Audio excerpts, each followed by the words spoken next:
This video is going to help you write your introductions with precision. To begin, let's talk about the purpose of an introduction and what you need to accomplish in the introduction of your essay. First, you need to grab the reader's attention by making them want to read your paper. Number two, you need to provide necessary background information, definitions, and clarifications so that your reader can understand the topic that you're covering. In your introduction, we'll summarize the essay and introduce the reader to what is coming, which is essentially your thesis statement. There are three parts to an introduction. Number one is your hook statement. Number two is background information. And number three is your thesis statement. For best results, you need to include all three components in this order. It's not required, but if you do it, you'll be precise and it'll always work. So let's talk about the first part, the hook statement. You want to hook the reader's attention. Why? Because you want to grab their attention and make them want to read. Also, you want to transport the reader from their world into your world, the world of the essay, whatever is the topic that you are discussing. And you also want an opportunity for the writer to entice the reader to care about the topic that you are writing about. There are 9 types of hook statements that you can use to start an essay. We're going to discuss all 9 types of those and which ones should be used in which types of essays. The first is background information. These are very simply where you just jump right into the essay. These are great for your exams when you are pressed for time, but it's not really the best for extended time essays. If an instructor gives you time, a week or better, to write a paper, then you shouldn't be starting with background information. Number 2, definition. You don't want to start with a boring definition. So you don't want to grab something from the Oxford English Dictionary or dictionary.com or something like that. You can include an original definition. Not always the best for extended time essays. So 3 through 9 are ones that are probably best for this course. Number 3 is an anecdote or a story. Maybe you have a nice story that you can tell that happened to someone. It can be funny, scary, surprising. They're all going to work. You just don't want to make a really long one. Number 4 is a question. Ask a question. It can be hypothetical or realistic. If you are going to ask a realistic question, it can't be one that you're not going to answer somewhere in this essay. Number 5 is a quotation. A famous quote or quotes from a personal interview that you've conducted, all are great ways to start your essay. Number 6 is a surprising statement. You can startle your reader into continuing reading your essay by giving them something that might surprise them. Number 7, a contradiction. This is a comment that people believe is true, but you're going to prove otherwise. Number 8 is a fact or a statistic. Don't fall into the bland tunnel here though, guys. You want to find an interesting or startling fact or statistic that's really going to make them want to read. And number 9, I call the cartridge lead. And this is a one-word lead that creates interest. One word that you might toss at the beginning to make the reader want to continue. And then the second sentence explains what that is. You are choosing one of those types to create a hook. Grab the reader's attention with one of those 9 ways, preferably one of the 7 ways, and get your reader involved. Get them wanting to find out more and continue on to part 2. Part 2 of your introduction is the background.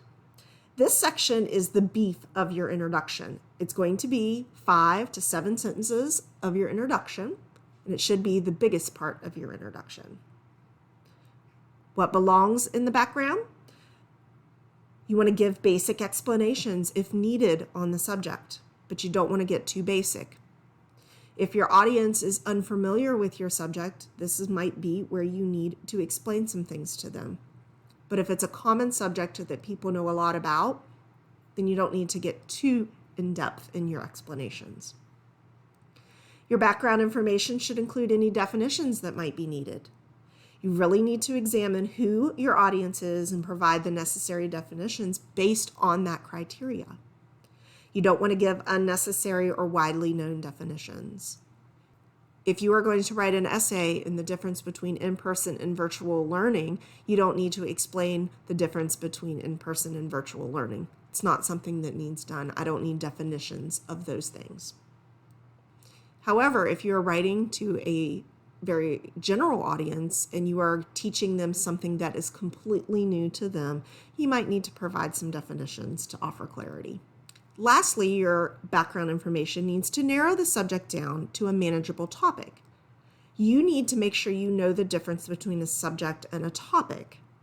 A subject is what you're writing on. COVID. A topic is narrowed down. The effects of COVID on newborn children. That's the difference between a subject and a topic. Your background information allows you to narrow it, talk about COVID, and then talk about the effects of COVID on newborn children. You want to address the subject first in this section and then narrow it down to that specific topic. If you do all of that and you do it well, then you should not have trouble coming up with 5 to 7 sentences for the background of your information. The final part of your introduction is your thesis statement. This is your 1 to 2 sentence summary of the paper and the points that you're going to make in that paper.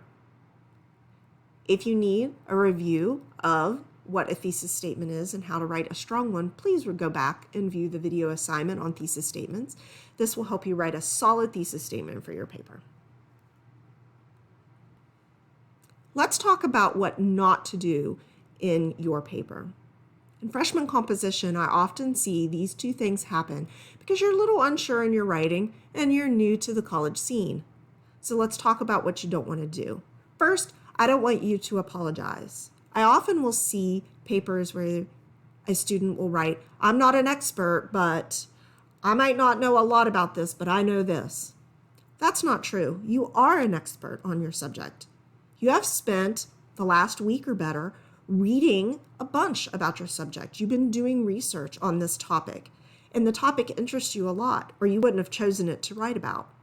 So don't ever say, I'm not an expert, or I don't know what I'm talking about. Don't apologize.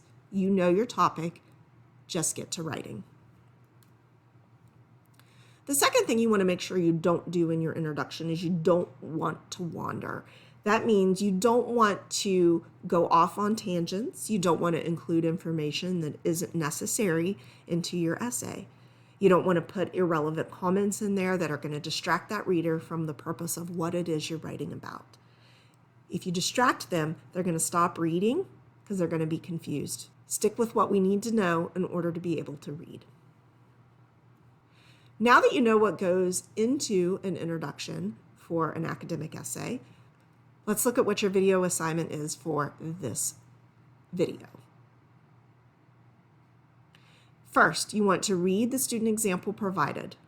You're going to identify the type of hook that the student used in the essay, and you're going to copy that down for me. You're going to identify the background information, list and label the types they used. Did they use definitions? Did they provide clarity? Did they narrow it from subject to topic? What did they do? You're also going to locate the thesis statement, copy it down, and discuss whether or not is it effective. Did they do a good job writing that thesis statement? The second part of your assignment is you are going to review your current essay. I want you to copy and paste your current introduction into the assignment.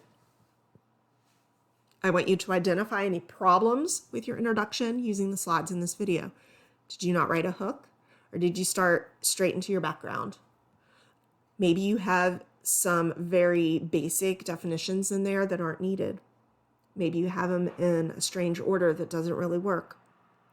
So you want to identify what problems you have with your introduction. And then I want you to, number 3, rewrite your introduction and include the 3 components that I've discussed in this video. And then, of course, you're going to use that introduction in your final draft before you turn it in.